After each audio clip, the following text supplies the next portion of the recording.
Hello health warriors. आज Mrs Mohanty ने अपना एक केस डिस्कस किया। उनकी एज लगभग 39-40 के आसपास हो रही है और वो अपने एएमएच के लेवल को लेके बड़ी परेशान है। उनका एएमएच का लेवल उन्होंने अभी रिसेंटली टेस्ट कराया तो 0.8 के आसपास आ रहा है, मतलब एक से कम आ रहा है लेवल। और उनके क्लिनिशियंस और सभी बता रहे हैं कि एएमएच लेवल बहुत कम है और एएमएच का लेवल जब तक इम्प्रूव नहीं होगा तब तक कंसेप्शन कैसे होगा। और वो कंसेप्शन को लेके बहुत ज़्यादा टेंस है, स्पेशली कि एमएच का लेवल कैसे बढ़ सकता है या क्या तरीके हो सकते हैं इसको बढ़ाने के। तो ऐसी बहुत सारी महिलाएं हैं जो बेसिकली एमएच को लेके परेशान है, एमएच को लेवल को कैसे बढ़ाएं, क्या कर सकते हैं। तो आज हम इसमें जानेंगे कि एमएच होता क्या है, पहले बेसिकली क्या होता है एमएच, और एमएच के लेवल को कैसे बढ़ा सकते हैं। तो आज हम ऐसी 3 स्ट्रेटेजीज के बारे में बात करेंगे जिससे कि हम नेचुरल तरीके से एमएच के लेवल को अप कर सकते हैं, बढ़ा सकते हैं। तो आइए जानते हैं इस एपिसोड में या इस वीडियो में कि एमएच को लेवल को कैसे बढ़ाना है। तो मैं हूं Sharad Mishra, holistic and metabolic health educator, lab diagnostic expert, lab franchise consultant, diet psychologist, believe in simplicity and on a mission to improve lives. तो आइए शुरू करते हैं अपने इस वीडियो को कि कौन सी ऐसी 3 टिप्स हो सकती हैं, कौन सी ऐसी 3 स्ट्रेटेजीज हो सकती हैं जिससे कि एमएच के लेवल को बढ़ाया जा सकता है नेचुरल तरीके से। तो आइए शुरू करते हैं। आइए समझते हैं कि एएमएच को कैसे बढ़ा सकते हैं। तो हाँ, तो हाउ टू इंक्रीज एएमएच, इसके बारे में हम समझते हैं कि एएमएच को कैसे बढ़ा सकते हैं। तो इसके बारे में जानेंगे। सबसे पहले हम जानेंगे कि एएमएच होता क्या है और एएमएच क्या चीज़ है। तो एएमएच बेसिकली एक हार्मोन है जो कि स्मॉल फॉलिकल्स से निकलता है, जो छोटी फॉलिकल्स होती हैं जिनको प्री एंटल और एंटल फॉलिकल्स बोलते हैं, उनसे निकलता है बेसिकली। और फॉलिकल्स जो है, जो जिनकी जिनकी क्वांटिटी अगर कम होगी, फॉलिकल्स जो है वो कम मात्रा में होंगी, उनकी क्वालिटी अगर गड़बड़ होगी तो एएमएच उस कंडीशन में एग का मैचुरेशन नहीं होगा, यानी अंडा ठीक से नहीं बनेगा और उस कंडीशन में कंसेप्शन में समस्या आएंगी, कंसेप्शन नहीं हो पाएगा। तो बेसिकली ये जो हार्मोन है ये बताता है कि एग की क्वालिटी कैसी है, क्वांटिटी कैसी है फॉलिकल्स की।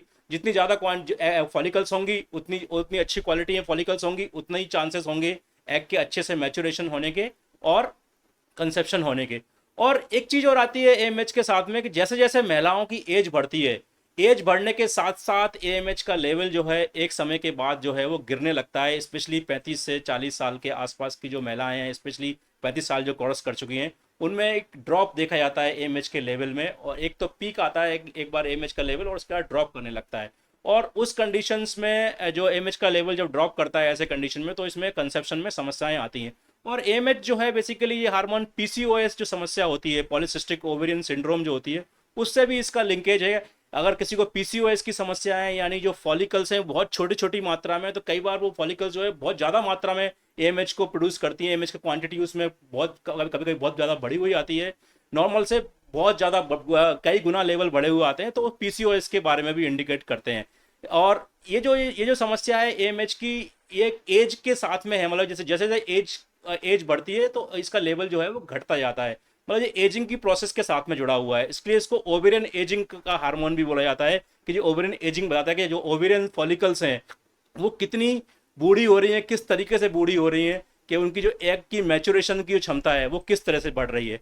तो अब हम समझेंगे कि इसको, इस कंडीशंस को हम कौन सी ऐसी 3 स्ट्रेटेजीज हैं जिससे हम एमएच के लेवल को बढ़ा सकते हैं। तो एमएच के लेवल को बढ़ाने की वो 3 स्ट्रेटेजीज हम समझेंगे और इसके बारे में हम डिस्कस करते हैं एक एक स्ट्रेटेजीज को लेके। तो हम पहले 3 नंबर से चालू करके पहले नंबर तक जाएंगे। तो जो पहली नंबर 3 नंबर की जो स्ट्रेटेजी है उसके बारे में हम बताते हैं। उसको हम बोलते हैं एक्सरसाइज। तो अब एक्सरसाइज का इसमें बहुत बड़ा रोल है। अगर जो महिलाएं सेडेंटरी लाइफ स्टाइल में हैं उनको थोड़ा सा एक्सरसाइज अगर अपना स्टार्ट करेंगी, एक्सरसाइज में भी बेसिकली उनको एरोबिक एक्सरसाइज जो है उसमें ज़्यादा ध्यान देना है। एक माइल्ड टू मॉडरेट एक्सरसाइज करनी है, कम से कम हफ्ते हफ्ते में अगर वो 3 दिन भी एक्सरसाइज करती हैं तो इस जो एएमएच का लेवल है वो नेचुरल तरीके से बढ़ने में मदद मिलती है। क्योंकि ओवरऑल जो है वो बॉडी में एक एक्टिवेशन होता है। ओवरऑल बॉडी में जो सेल्स हैं, जो टिश्यूज़ हैं, वो एक्टिवेट होते हैं एक्सरसाइज करने से। तो उसमें एक एक्सरसाइज जो है वो एक सपोर्टिव रोल प्ले करती है, स्पेशली उन सारी महिलाओं में जिनमें कि एएमएच लेवल ऑलरेडी ड्रॉप हो चुका है, जिनकी एज ज़्यादा है और वो कंसेप्शन के लिए सोच रही हैं। तो ये थी हमारी पहली स्ट्रेटेजी, यानी यानी तीसरे नंबर की स्ट्रेटेजी। अभी हम जाएंगे दूसरे नंबर पे। स्ट्रेटेजी क्या होगी, जिसमें कि आपको अपना वेट रिड्यूस करना है और साथ ही साथ स्ट्रेस को भी कम करना है। अब वेट रिडक्शन का बात क्यों आ रही है, जो भी ओबेस महिलाएं होंगी, जो भी जिनको मोटापा होगा, जिनमें एक्स्ट्रा फैट होगा, उस कंडीशन में इंसुलिन रेजिस्टेंस एक बहुत बड़ा कारण बनता है। और इंसुलिन रेजिस्टेंस एक ऐसी चीज़ है जो पूरे हार्मोनल जो सिस्टम है शरीर का महिलाओं में उसको डिस्टर्ब करता है, और एएमएच भी उसका कल्प्रिट, उस इंसुलिन रेजिस्टेंस का उसकी वजह से उस पर प्रभाव पड़ता है, और एएमएच के लेवल को इस तरह से कम हो जाता है लेवल, क्योंकि वो ओवरऑल जो हार्मोन का डिस्टर्बेंस पैदा करता है इंसुलिन रेजिस्टेंस। और स्ट्रेस का एक रोल जो है, बहुत बड़ा रोल है स्ट्रेस का, क्योंकि अगर स्ट्रेसफुल कंडीशन में है कोई ऑलरेडी, जब महिलाओं को अगर कंसेप्शन नहीं होता है या बच्चे होने की समस्या आ रही होती है, तो पहले से ही वो स्ट्रेस में आ जाती हैं। वो स्ट्रेस जो लेवल जो उनका है वो बेसिकली कॉर्टिसोल हार्मोन प्रोड्यूस करता है, जिसकी वजह से और ज़्यादा स्ट्रेस जो है वो डेवलप होती है और ऑक्सीडेटिव स्टेट की कंडीशन बनती है, या क्या कह लीजिए क्रॉनिक क्रॉनिक जो है इन्फ्लेमेशन डेवलप हो जाता है, मतलब एक प्रकार की हल्की वाली सूजन पूरे शरीर में रहती है। और ये जो समस्याएं हैं, ये सारी की सारी जो समस्याएं हैं वो फॉलिकल्स के मैच्योरेशंस पे और फॉलिकल्स की जो क्वालिटी है, क्वांटिटी है, उसको रिड्यूस कर देती है। उससे क्या होता है, जो एएमएच का लेवल है वो रिड्यूस हो जाता है और एएमएच का लेवल बढ़ नहीं पाता है। तो खास तौर पे ध्यान रखना है कि वेट रिडक्शन के ऊपर काम करना है। वेट रिडक्शन पर काम करने के लिए थोड़ा डाइटरी चेंजेस करने पड़ेंगे। आपको LCOF डाइट पे जाना पड़ेगा। LCOF डाइट का मतलब होता है लो कार्बोहाइड्रेट, लो कैलोरी डाइट, और साथ में optimum fat diet. Low carbohydrate, low calorie and optimum fat diet, यानी इसमें आप कार्बोहाइड्रेट की मात्रा को कम करनी है और साथ ही साथ जो ऑप्टिमम फैट लेना है, और ओवरऑल कैलोरी इंटेक भी थोड़ा सा कम करेंगे, तो उससे वेट रिडक्शन में आसानी में थोड़ा लाभ मिलेगा।